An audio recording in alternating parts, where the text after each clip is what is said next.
2024 September മാസം നമ്മൾ ICDS Poshan മാസാചരണം ആയി ആചരിക്കുകയാണ്. അത് ഒരു 2018 തുടങ്ങിയത്. അപ്പോൾ ഇന്നത്തെ തലമുറ ഈ നാട്ടിൽ കിട്ടുന്ന പ്രാദേശികമായി കിട്ടുന്ന ഭക്ഷ്യവസ്തുക്കൾ ഉപയോഗിക്കാതെ കടയിൽ നിന്ന് ലഭിക്കുന്ന വിഷവസ്തുക്കൾ അടങ്ങിയ ഭക്ഷണങ്ങൾ നേരിട്ട് വാങ്ങിയും ഉപയോഗിച്ചും അസുഖം വരുത്തി വയ്ക്കുന്നതിനെതിരെയും അതിനോടുള്ള ഒരു ബോധവൽക്കരണം എന്ന നിലയ്ക്കാണ് ഈ പരിപാടി നമ്മൾ നടത്തുന്നത്. കുട്ടികൾക്ക് ചെറുധാന്യങ്ങളും മറ്റും കൊടുക്കുന്നതിന് പുറമെ അവർ ചെയ്യുന്നത് ന്യൂഡിൽസും മറ്റു സാധനങ്ങളും ഒക്കെ അടങ്ങി കുട്ടികൾക്ക് നല്ല പോഷകാഹാരക്കുറവ് വരുത്തുന്നുണ്ട്. ഇപ്പോഴുള്ള തലമുറ നമ്മൾക്ക് അനീമിക് ആയിരുന്നതിന് പ്രധാനപ്പെട്ട കാരണം അത് തന്നെയാണ്. അപ്പോൾ നമുക്ക് ആരോഗ്യമുള്ള ഒരു തലമുറ വാർത്തെടുക്കുന്നത് കൗമാര പെൺകുട്ടികളിലൂടെ ആയതിനാൽ നമ്മൾ റാഗിയും ശർക്കരയും മറ്റു സാധനങ്ങളൊക്കെ കൊടുക്കുന്നുണ്ട്, അംഗൻവാടികളിലൂടെ എത്തിക്കുന്നുണ്ടെങ്കിലും അവർ അത് ഉപയോഗിക്കുന്നില്ല. അപ്പോൾ അതിനോടൊക്കെയുള്ള ഒരു ബോധവൽക്കരണമാണ് നടത്തുന്നതിന് വേണ്ടിയിട്ടാണ് അങ്ങനെ ഒരു പരിപാടി സംഘടിപ്പിക്കുന്നത്. എന്താണ് പോഷകാഹാരങ്ങൾ എന്നുള്ളതൊക്കെ ഇവിടെ അംഗനവാടി ടീച്ചർമാർക്കൊക്കെ നല്ല അറിയാവുന്ന ഒരു കാര്യമാണ്. കാരണം അംഗനവാടി ടീച്ചർമാരാണ് ചെറിയ കുട്ടികൾക്കൊക്കെ അവരമ്മമാർക്കൊക്കെ ഇങ്ങനെ എന്താണ് പോഷകാഹാരങ്ങൾ എന്ന് പറഞ്ഞെങ്കിൽ നമ്മളെ പൊതുവെ നമ്മുടെ ജീവിതത്തിൽ നമുക്ക് വളരാനും അല്ല മറ്റ് പ്രവൃത്തി ചെയ്യാനൊക്കെ കഴിക്കുന്ന നല്ല ആഹാരങ്ങൾ തന്നെയാണ് പോഷകാഹാരങ്ങളായിട്ട് വരുന്നത്. പക്ഷേ അതിൽ വേറെ മാറ്റമുണ്ട്. കാരണം ഇന്ന് നമുക്ക് അങ്ങനെ കഴിക്കുന്ന ഭക്ഷണങ്ങൾ ഒരുപാട് നമുക്ക് ശാരീരികമായിട്ടുള്ള ബുദ്ധിമുട്ടുകളും രോഗങ്ങളും ഉണ്ടാക്കുന്ന ഭക്ഷണങ്ങൾ ഒരുപാടുണ്ട്. നമ്മൾ പുറത്തുനിന്ന് നേരത്തെ ഇവിടെ സൂചിപ്പിച്ചു ICD സൂപ്പർവൈസറെ അങ്ങനെയുള്ള ഭക്ഷണങ്ങൾ നമ്മൾ കഴിച്ചിട്ടുണ്ടെങ്കിൽ നമുക്ക് ഒരുപാട് പ്രശ്നങ്ങൾ ഉണ്ടാകുന്നുണ്ട്. പക്ഷെ നമ്മൾ നല്ല ഭക്ഷണങ്ങൾ ഇന്ന് ആർക്കും വേണ്ടാത്ത, അതായത് പ്രോട്ടീനും അല്ലെങ്കിൽ അന്നജവും അല്ല മറ്റുള്ള ഇതും അടങ്ങിയ ഭക്ഷണങ്ങളൊന്നും ഇന്ന് സാധാരണ ആർക്കും വേണ്ടാത്തൊരു കാലഘട്ടമാണ് കടന്നു പോകുന്നത്.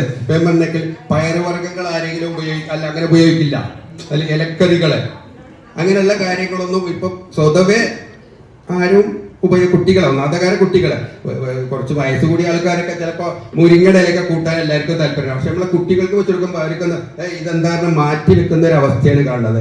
പക്ഷെ അതിന്റെ ഗുണങ്ങൾ എന്താണെന്നുള്ളത് നമ്മൾ വളരെ വ്യക്തമായിട്ട് മനസ്സിലാക്കേണ്ട ഒരു കാര്യമുണ്ട്.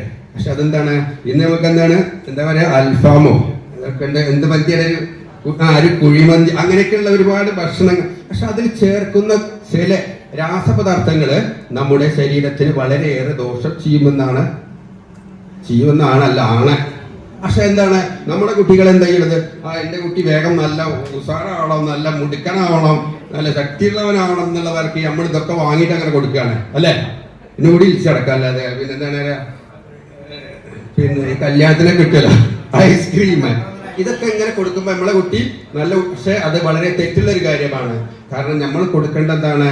നമുക്ക് ഏറ്റവും തോന്നെ പോഷകം അടങ്ങിയിട്ടുള്ള കാര്യങ്ങളാണ് നമ്മളെ കുട്ടി. എന്നാലേ കുട്ടിക്കുന്നത് അങ്ങനെ വരുമ്പോൾ പിന്നുള്ള വരും കാലങ്ങൾക്ക് വ്യക്തിയായിട്ടുള്ള നല്ല ബുദ്ധിപരമായ കുട്ടികളെ നമുക്ക് വാർത്തെടുക്കാൻ സാധിക്കുള്ളൂ. അത് അമ്മമാര് വളരെയേറെ ശ്രദ്ധിക്കേണ്ടതാണ്. ഇലക്കറികളും പച്ചക്കറികളും ഒക്കെ പയറുവർഗ്ഗങ്ങളും ഒക്കെ കുട്ടികളുടെ ഇതിൽ നമ്മൾ ആക്കി കൊടുക്കണം. മറ്റുള്ള ഭക്ഷണം വേണ്ടാന്നല്ല പറഞ്ഞത്. പക്ഷെ ഇന്നത്തെ കാലഘട്ടം പോകുന്നതനുസരിച്ച് അതൊക്കെ നമ്മൾ ഇതിന്റെ ജീവിതത്തിൽ വരുന്ന കാര്യമാണ്. പക്ഷെ എന്നാലും നമ്മളതിന് വളരെയേറെ ശ്രദ്ധിക്കണമെന്നാണ് ഈ ഒരു അഭിപ്രായത്തിൽ എനിക്ക് പറയാനുള്ളത്. കൂടുതലൊന്നും ഞാൻ പറയുന്നില്ല. ഇതിന്റെ ഉദ്ഘാടനം നിർവഹിക്കുന്നതിന് വേണ്ടി അതിനായിട്ട് പഞ്ചായത്ത് പ്രസിഡന്റിന് ആദരപൂർവ്വം ക്ഷണിക്കുകയാണ്.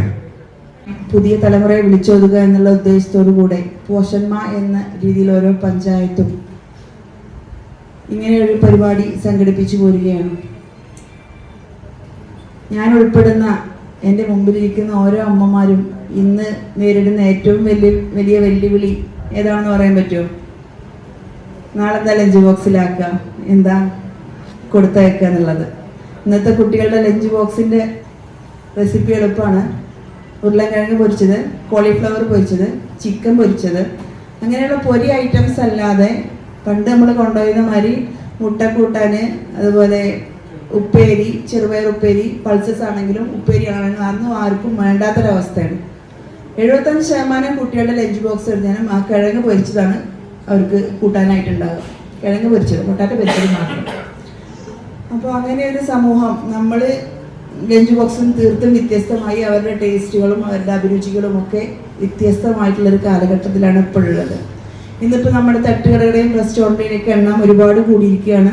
അതിലുപയോഗിക്കുന്ന പ്രിസർവേറ്റീവ്സ്, ഫുഡ് കളറ്, ഇതൊന്നും ഒരു വയറ്റിൽ ആഴ്ച കഴിച്ചാലും വയറ്റിലെത്താത്ത മനുഷ്യന്മാർ ഇന്ന് ഈ ലോകത്തില്ല എന്ന് വേണം പറയാൻ, അല്ലേ? അതും നമ്മൾ കോഴി വാങ്ങിയാൽ വറ്റിച്ച് കൊടുക്കുന്നതും അല്ലെങ്കിൽ മീൻ വാങ്ങിയ കറി വെച്ച് കൊടുക്കുന്നതും ആർക്കും വേണ്ട, ഒക്കെ എണ്ണയിലിട്ട് പൊരിക്കുന്നതാണ് എല്ലാവർക്കും ഇഷ്ടം. അതുകൊണ്ട് തന്നെ നമുക്ക് കുട്ടികൾക്ക് ഒരു ദിവസം ഒരു നേരം വിശക്കും എന്നുള്ളത് കൊണ്ട് നമ്മളെന്ത് ചെയ്യും, അവർക്കത് പൊരിച്ചതാണ് ഇഷ്ടമെങ്കിൽ നമ്മളത് പൊരിച്ചത് വെച്ച് കൊടുക്കും. അതാണ് ഇന്നുള്ള അവസ്ഥ. നമുക്കാർക്കും ഉണ്ടാക്കാൻ അറിയാനില്ല. അപ്പോൾ നമ്മുടെ റൈറ്റ് സൈഡിൽ നിറയെ വിഭവങ്ങളുണ്ട്. തീർത്തും വളരെ പോഷക ഘടകങ്ങളൊന്നും നഷ്ടപ്പെടാതെ നല്ലതായ രീതിയിൽ നമ്മുടെ അമ്മമാരുണ്ടാക്കിയ ഭക്ഷണങ്ങളാണ്. ഒട്ടും ടേസ്റ്റും കുറവില്ല. പക്ഷേ എന്തുകൊണ്ടോ പുതിയ തലമുറക്ക് അതൊന്നും ഇഷ്ടമല്ല. ഇലക്കറികളില്ല. പണ്ട് താളും തവരയും ചേമ്പും ചേനയും ഒക്കെ കൂട്ടാൻ വെച്ചിരുന്ന നമ്മുടെ കലങ്ങളിലിപ്പോൾ വെറും ഫ്രൈ ചെയ്ത ഐറ്റംസായി. അതുകൊണ്ട് തന്നെ നമുക്കറിയാം നമ്മുടെ രോഗികളുടെ എണ്ണം കൂടി. അത് എടുത്തനാട്ടിലെ പാലിയേറ്റീവ് യൂണിറ്റ് പറയുകയുണ്ടായി. അവർ ഒരു മാസം ഹോം കെയറിൽ പോകുമ്പോൾ അതിലെ 75% കോട്ടപ്പാടം പഞ്ചായത്തിലാണ്. അത് കോട്ടപ്പാടം പഞ്ചായത്ത് കൂടുതൽ ഉപയോഗിക്കുന്നു എന്നല്ല ഞാൻ പറയുന്നത്. ഏതായാലും രോഗികളുടെ എണ്ണം കൂടി വരികയാണ്. ചെറിയ കുട്ടികൾക്ക് വരെ കിഡ്നി രോഗങ്ങളും ക്യാൻസറും ഇന്ന് വേണ്ട ചികിത്സിച്ചാൽ മാറാത്ത മറ്റ് അസുഖങ്ങളൊക്കെ വന്ന് വളരെ അപകടമായൊരു അവസ്ഥയിലാണ് ഇപ്പോഴുള്ളത്. അപ്പോൾ ഇതിൻ്റെ പ്രാധാന്യം നമ്മൾ സമൂഹത്തെ അറിയിക്കുക. അതിന് ഏറ്റവും നമ്മൾ എല്ലാ വർഷവും പഞ്ചായത്തിൽ 40-45 ലക്ഷം രൂപ ഫണ്ട് വെച്ച് നമ്മൾ കുട്ടികൾക്കുള്ള ചെറിയ കുട്ടികൾക്കുള്ള അമൃതം പൊടിയും അതുപോലെ തന്നെ കൗമാരക്കാർക്കുള്ള ഭക്ഷണം, ഗർഭിണികൾക്കുള്ള ഭക്ഷണമൊക്കെ വിതരണം ചെയ്യുന്നുണ്ട്. ചെറിയ കുട്ടികൾ നമ്മളറിയാം അംഗൻവാടിയിലേക്ക് വരുമ്പോൾ അവിടെ നിന്ന് തന്നെ അവർക്ക് വീട്ടിൽ നിന്നേക്കാൾ ഉപരി നമ്മൾ കഞ്ഞിയും പയറും ഒക്കെ കൊടുത്ത് ശീലാക്കുന്നുണ്ട്. ആ ശീലം അംഗൻവാടി വിടുന്നവരോട് അവർ വിടുന്നുണ്ട്. എന്നാൽ തന്നെ ഞങ്ങളുടെ വീട്ടിൽ ഒരു കുട്ടി അംഗൻവാടിക്ക് പോയപ്പോൾ അവിടെ ചിക്കനൊന്നും ഇല്ല, അതുകൊണ്ട് ഞങ്ങൾ പോകുന്നു പറഞ്ഞു. ഞാൻ ഇനി പോണില്ല, അവിടെ വെറും പയറും കഞ്ഞിയും മാത്രം, അപ്പോൾ തന്നെ ഞാൻ പോണില്ല, അവിടെ ചിക്കൻ ഇല്ലായിരുന്നു അവസ്ഥയിലപ്പോൾ കുട്ടികൾ.